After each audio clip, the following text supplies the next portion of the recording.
안녕하세요, 대박찬입니다. 자, 오늘 이제 학원 홍보 두 번째 챕터입니다. 학원 홍보에서 제가 지난번에 말씀드렸던 게 블로그 홍보, 그 다음에 플레이스하고 인스타그램 이 세 가지를 말씀을 드렸죠. 자, 이거는 사실 학원에 운영하시는 원장님들이 많이들 하고 계세요, 사실은. 많이들 하고 계시는데 조금 놓쳤던 부분이 있으면 그것만 좀 체크해 주시면 좋을 것 같고요. 이번 시간에 이제 다룰 거는 저희가 이제 카페 마케팅 하는 거하고 지식인 마케팅입니다. 자, 카페 마케팅은요, 원장님들 많이들 하시죠. 침투 마케팅이라고 하죠. 아이디를 학원을 보내는 엄마처럼 하나 만들어서 학원에 대해서 좀 물어보기도 하고, 답변도 이제 또 달아주기도 하고, 이런 것들. 사실 이거를 광고회사에서 많이들 해주기도 합니다. 그리고 두 번째 방식은 뭐냐면 이제 카페직이죠. 카페 운영자한테 일정 부분의 비용을 주고 우리 카페에 관련된 홍보글을 좀 글을 쓰는 거를 좀 허락을 받는 거죠. 그렇게 해서 우리 학원에 관련된 홍보글을 좀 쓰는 방법. 이렇게 두 가지 방식이 있는데, 첫 번째 방식은 이제 침투 마케팅이라고 저희가 얘기를 하는데, 이렇게 아이디를 하나 만들어서 엄마인 것처럼 이렇게 질문하고 이런 것들. 이게 어떻게 보면 상당히 이건 좀 안 좋은 거라고 저는 생각을 해요. 그래서 가능하면 침투 마케팅은 좀 하지 않으셨으면, 굉장히 민감하고 굉장히 위험한 방법이거든요. 이게 만약에 안 좋게 한번 입소문이 나버리기 시작하면 좀 뭐한 얘기지만 그 학원은 거의 문 닫아야 되는 상황이 될 수도 있어요. 그래서 지금도 현재 침투 마케팅을 해서 뭐 효과를 봤다, 침투 마케팅을 해서 학원생이 많이 늘었다, 뭐 이런 얘기를 하는 원장님들도 꽤 많이 계신 걸로 알고 있습니다. 하지만 네이버나 또는 엄마들이 그렇게 바보가 아니거든요. 언젠가는 알게 될 내용들입니다. 그래서 그런 부분으로 인해서 나중에 피해를 입지 않기 위해서는 정상적인 실력으로 승부를 보셔야지, 그런 꼼수를 가지고 승부를 보는 거는 아니다, 분명히 문제가 발생이 된다 라는 거를 좀 말씀을 드리고 싶어요. 다만 이제 카페 운영자한테 일정 부분 비용을 주고 내가 그 카페 홍보 글을 올리는 거, 이거는 뭐 정당하게 홍보하는 방법이기 때문에 이 정도 홍보하는 방법은 언제든지 하시는 건 추천드리고 있습니다. 자, 그리고 이제 지식인인데요. 이 지식인이 참 난해한 부분이에요.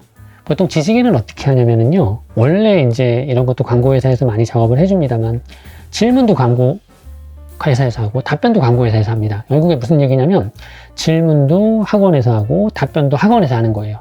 이게 어떻게 보면 짜고 치는 고스톱이죠. 근데 이게 이거 진짜 저는 아니다라고 생각을 합니다.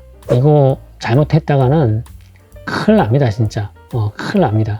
그런데도 아직도 하고 계시는 분들이 계세요. 그래서 지식인 마케팅을 굳이 하고 싶다라고 하면 예를 드는 겁니다. 예를.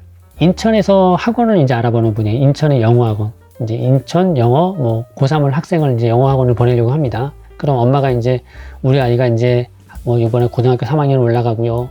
아이가 영어가 좀 실력이 좀 안 돼서 점수를 좀 단시간에 좀 끌어올려야 되겠는데 좋은 방법이 없을까요? 학원도 좀 하나 알아보고 있는데 어떻게 하면 좋을까? 이렇게 누가 질문을 남겨요. 자, 그럼 이제 답변을 그거에 대해서 어쩌고저쩌고 이렇게 어디 학원에 가서 공부를 했더니 우리 아이 성적이 쭉 올랐어요. 이런 식으로 해서 답변이 하나 달리는 거죠. 이러면 질문도 이 학원이 하고 답변도 이 학원이 한 게 저는 맞다라고 봅니다.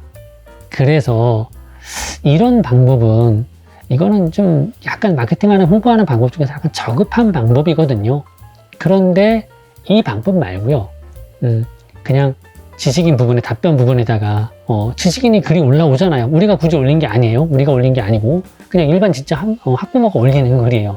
거기에 찾아서 거기에다가 정성껏 우리 학원의 장점을, 답변을 달아드리는 거는 추천한다.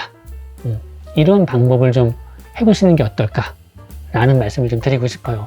제가 카페하고 지식인 마케팅은 학원들이 사실 도움이 되는 그런 홍보 채널이기는 하거든요. 분명 채널이 효과가 있는데 이거를 약간의 꼼수를 써가지고 하는 학원들도 많이 있죠. 물론 많이 하고 있고요, 많이 했었고 앞으로도 많이 할 거라고 예상을 합니다. 물론 크게 문제되지 않으면 크게 문제가 되지 않을 수도 있지만, 이게 한번 문제가 되기 시작하면 이건 정말 걷잡을 수가 없거든요. 어떻게 방법이 없어요. 이거 막을 방법 자체가 없습니다. 그래서 가능하면 정상적인 방법으로 홍보를 하는 게 어떻겠느냐. 그게 학원을 1년, 2년 운영하실 게 아니다라고 하면, 학원을 좀 옹론하실 생각이시다라고 하면, 그러면 방법을 조금 정상적인 방법으로 하시는 게 어떻겠냐라는 생각을 하고 있습니다. 자, 그리고 학원을 운영하시는 분들이 키워드 광고를 많이들 하고 계세요. 파워링크 광고를요. 학원 광고를 할 때 이제 파워링크 광고를 하는 원장님들이 의외로 많은데, 저는 개인적으로 효과 없다, 효과 아예 제로다 라고 말씀을 단언할 수 있어요. 효과 없습니다. 당장 끄십시오. 지금 파워링크 광고하시는 사장님들은 아마도 모르기는 몰라도요, 광고회사에서 전화 와서 파워링크 광고에다 광고를 해주는 세팅을 하고 뭐 어쩌고 저쩌고 해서 비용 주고 지금 하고 계시는 걸로 거의 그렇게 하고 계실 거라고 예상하고 있어요.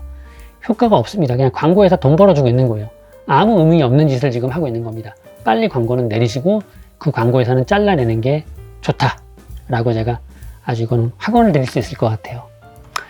그리고 이제 학원 홍보하는 데 있어서는 또 전단지 같은 거 또는 아파트 같은 데 이렇게 붙이는 광고 같은 거 많이들 하고 계시잖아요. 사실 이게 효과가 있긴 있어요. 없지 않습니다. 왜냐하면 학원이라는 특성 자체가 엄마들이나 학생들한테 많이 알려야만이 학생들이 많이 찾아보게 되고, 그래야 또 우리 쪽에 또 많이 문의도 하기 때문에 많이 전단지가 됐든 뭐 어디다 뭐 붙이든가 됐든 뭐 이런 거를 많이 하시면 분명히 도움이 되기는 돼요. 하지만 엄마들이요 굉장히 똑똑합니다. 학생들은 더 똑똑하죠. 그 전단지 내용 하나만 보고 이 학원을 선택해서 아이를 보낸다, 이거는 아니죠. 그래서 기본적으로 전단지를 하던 뭔가를 붙이는 뭔가의 광고를 하던 조나 반드시 네이버에서 할 수 있는, 아까 제가 좀 전에 말씀드렸던 그런 것들에 대한 광고를 기본적으로 해놓은 상태에서 하셔야 된다. 왜냐하면 엄마들은 전단지에서 봤어도 우리 학원에 대한 니즈 있는 분들이라 그러면 검색을 하시거든요. 네이버에다가 검색을 했는데 여기 학원에 대한 평도 별로고 뭐 검색했더니 무슨 뭐 내용도 별로 보이지도 않고 이런다라고 하면 우리 아이를 굳이 내가 이렇게 맡겨야 될 이유를 못 찾는 거죠. 그래서 네이버에 대한 홍보, 온라인에 대한 홍보를 게을리 하셔서는 안 된다. 그리고 학원은 물론 1년 12달 홍보를 하는 게 가장 좋죠. 그렇지만 절대적으로 광고를 안 하시면 안 되는 딱 주기가 있죠. 여름방학하고 겨울방학입니다. 이유는 원장님들이 더 잘하세요. 학생들이 그때 가장 많이 움직이고요. 엄마들도 그때 검색하는 양 자체가 확 늘어나거든요. 학원을 옮길 때는 여름방학하고 겨울방학 중간에 옮기는 경우보다는 그 타임 시점에 옮기는 경우가 많기 때문에 그때 학생들을 많이 좀 확보하기 위해선 여름방학, 겨울방학 때는 광고하는 데 있어서 절대 게을리 하시면 안 된다. 이렇게 좀 생각을 하시면 좋을 것 같아요. 제가 내용 자체가 약간 여러 가지를 설명드리고 약간 민감한 부분을 설명드리다 보니까 제가 좀 다 못 설명드린 부분이 좀 많이 있어요. 그렇지만 최대한 제가 문제되지 않는 한도 내에서는 제가 좀 설명을 좀 드리려고 노력을 했고요. 여기까지 내용 중에서 뭐 지금 제가 말씀드렸던 학원하고는 성격이 다른 학원을 운영하고 있다, 뭐 이런 분들이 있으시면 연락 주시면 제가 그런 부분들은 또 영상을 또 준비해서 또 안내를 해드릴 건데, 하나 빼먹은 게 있네요. 예체능 학원들 있죠. 예체능 학원들은 이제 기본적으로 여러 가지가 있습니다만 뭐 음악 학원, 운동시키는 이런 학원도 있을 거고요. 이런 학원들은 다른 거 다 빼고요. 그냥 블로그 마케팅만 하시면 된다. 블로그는 어떻게 하시는 게 가장 좋냐면 블로그를, 학원 블로그를 만드십시오. 없는 분들은 만드시고 있으신 분들은 그 블로그에다가 일주일에 한 2-3개 정도의 글을 포스팅해서 올리시면 돼요. 많이도 필요 없어요. 매일 할 필요도 없습니다. 이번 주에 학생들하고 있었던 것들에 대한 내용들을 잘 정리하셔가지고 하나씩 올리는 거예요. 물론 이제 글을 올릴 때는 블로그 마케팅을 좀 어느 정도 할 줄 아는 상태에서 올려야 되겠죠. 그러니까 그런 영상들은 또 유튜브에 검색해보면 블로그 마케팅 하는 방법에 대한 설명들이 많이 있으니까 그런 것들을 좀 찾아가지고 블로그에다 그렇게 하나씩 올리시면 충분하다. 마케팅은 예체능 같은 경우에는 마케팅이 너무너무 쉽다. 그리고 하기만 하면 문의 전화가 좀 빨리 온다. 이렇게 기억을 좀 하시고 광고하시면 좋을 것 같습니다. 제가 크게 입시학원하고 지금 예체능학원 관련된 건 제가 짧게 설명을 드렸습니다만, 결국에는 이제 입시학원 쪽이 치열하고 입시학원 쪽이 학부모님들에 대한 니즈도 강하기 때문에 그 부분에 포커스를 좀 맞춰서 제가 안내를 해드렸고요. 여러 가지를 많이들 하고 계시는데 여러 가지를 홍보를 뭐 제가 지금 드리는 거 다 하시는 분들도 있고요. 이거보다 더 하시는 분들도 계세요. 뭐 지역 광고 하시는 분들도 계시고요. 그런데 이런 모든 것들에 앞서서 가장 핵심은 지금 제가 얘기했던 한 4-5가지 정도이다. 요거를 먼저 반드시 하셔야 된다 라는 거를 꼭 기억하시고 하시면 지금보다는 분명히 더 학생들한테 조금 더 그 지역 안에서 조금 더 이름을 알릴 수 있는 그런 브랜딩이 되는 학원이 되지 않을까, 이렇게 생각하는 마음으로 영상을 준비했습니다. 다음 시간에 또 찾아뵙겠습니다. 감사합니다.